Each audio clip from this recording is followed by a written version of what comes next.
Imagine a world in which suddenly all the tools disappear. All buildings, cars, and machinery, or even basic tools such as knives, hammers, and shovels vanish. What would the economy look like if we had to do all the work with our bare hands? This is the situation in which the hero of this story used to live. On a remote island there was a fisherman. Maybe fisherman is too generous, because in a world without tools, his fight for survival was to jump into the sea and make desperate attempts to catch fish with his bare hands. It was not an easy life. All this effort resulted in catching just one fish per day, which is just as much as he needed to survive. One night, totally wet, with his eyes sore from the salt water, he was lying on the beach staring at the stars and thinking about how he could improve his life. Then he came up with a brilliant idea. If I could just extend the reach of my hand, I might be able to watch the fish from above the water and probably catch more. He decided that in the morning he was not going to catch fish.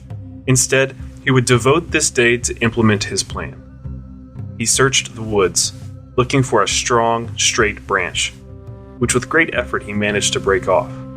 Then, with a sharp shell found on the beach, he tried to sharpen the tip of the stick, which took him many hours. Finally, that evening, he fell on the sand, exhausted from hunger. He didn't eat that day, so he could build his invention. But he was happy because, in his imagination, he was already sitting on a heap of fish caught with the help of it. Falling asleep, he decided to call his invention Spear. In the morning, motivated, he grabbed the spear and began to work. Because the salty water did not flood his eyes, and a pointed end of the spear was more effective than his hands, he was able to catch 2 fish that day. Well, it was not a heap of fish yet, but the economy of the island did grow by 100%. More importantly, it opened up for him many more possibilities. He could now fish every second day, consuming his catch from the previous day. He could also go fishing every day, as before, and dry the excess fish and store it for worse times. Another option was to use free time to implement new ideas to increase his productive capacity. This would result in increasing his wealth and expanding the size of the island's economy. In this story, we come to a simple economic principle. Wealth is created through self-sacrifice and taking risks. The fisherman underconsumed and took the risk that his plan might not work, and that he would go hungry all day producing the spear needlessly. The fisherman's underconsumption can be simply called saving. In this case, the saving was a fish, which he would surely have caught if he had gone fishing. He used his saving to make a spear. The spear is a capital good, because it is part of his saving, which has no value in itself for the fisherman, but it serves him to get what he really wants. After all, the fisherman does not want to have a spear, he wants to have the fish. Capital is therefore a part of his saving, which he spent on increasing his own productivity. Let's fast forward to our world to illustrate this example in real life. 2 friends got a very well-paying job in a company called Corporation X.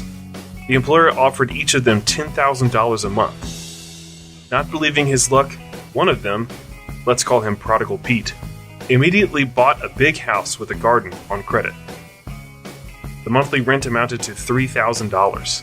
He bought a luxury car, also on credit, for which he paid $2,000 a month. Bills for the apartment, the cost of the car use, hiring a gardener, and a cleaning lady amounted to another $2,000. Prodigal Pete spent the rest on eating in fancy restaurants and hanging out with friends, who surprisingly became more numerous after he got the new work. At the end of the month, he had no money in his account left over. Meanwhile, his colleague, Thrifty Tom, knew the story of the fisherman that was told in his family for generations. After getting a job, he rented a medium-sized apartment, for which he paid $1,500, because he thought that currently the apartments were too expensive to buy, so he decided to wait for a better opportunity. His monthly ticket for the subway cost $100. The other bills for the apartment amounted to $400. Thrifty Tom also liked to dine in restaurants and meet his friends, but he decided that for his entertainment he would spend no more than $500 a month. Most days he ate meals at home, trying not to waste food, which cost him another $500. This way, Thrifty Tom could save $7,000 every month, Years passed and Pete was laughing at Tom. He used to say to him, "Get a life, man. Stop being a Scrooge." Or, "How's your car?" "Oh, sorry. I forgot you were still using the subway."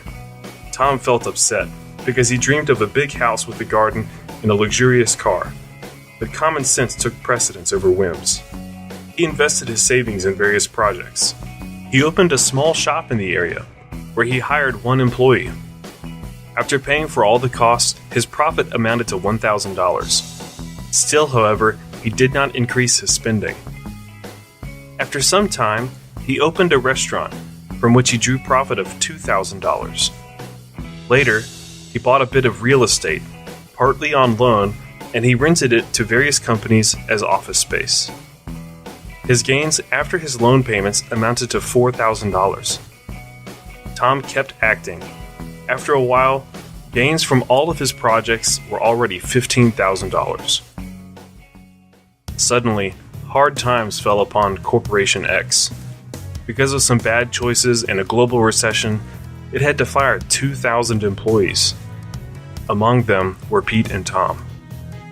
Tom suffered a slight scratch on his honor, because no one likes to be fired, but other than that, he didn't care too much about the situation. He had an income in the amount of $15,000 per month from his investments and a large amount of savings. Pete, in turn, panicked.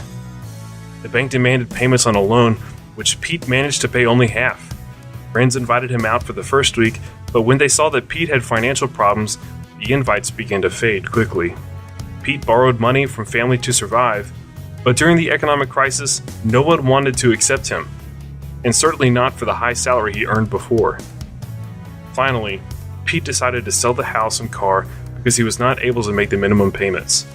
The value of the car, although it was in perfect condition, fell dramatically because it was a few years old and no one wanted to buy it because people kept their money uncertain of their future. The house lost its value because Pete bought it at a time of great prosperity and high availability of cheap credit, which pumped up the prices of the property. As a result, it turned out that the market price of his home and the car were as much as the value of the loans, which Pete still had to pay. Pete was really hurt by the fact that for so many years he was paying the loans and now he was left with nothing. He still had to sell because he needed the cash right away. After a few days, Tom called him and said that he would buy both the car and the house. During the transaction, they talked for a while as old friends. Pete told him about his situation, and Tom, as a man full of empathy, said, "Listen, my friend, I was just going for an early retirement. I need someone capable to take care of my business. I know you are a good specialist. How about I hire you for $3,000 a month?" Pete felt relieved.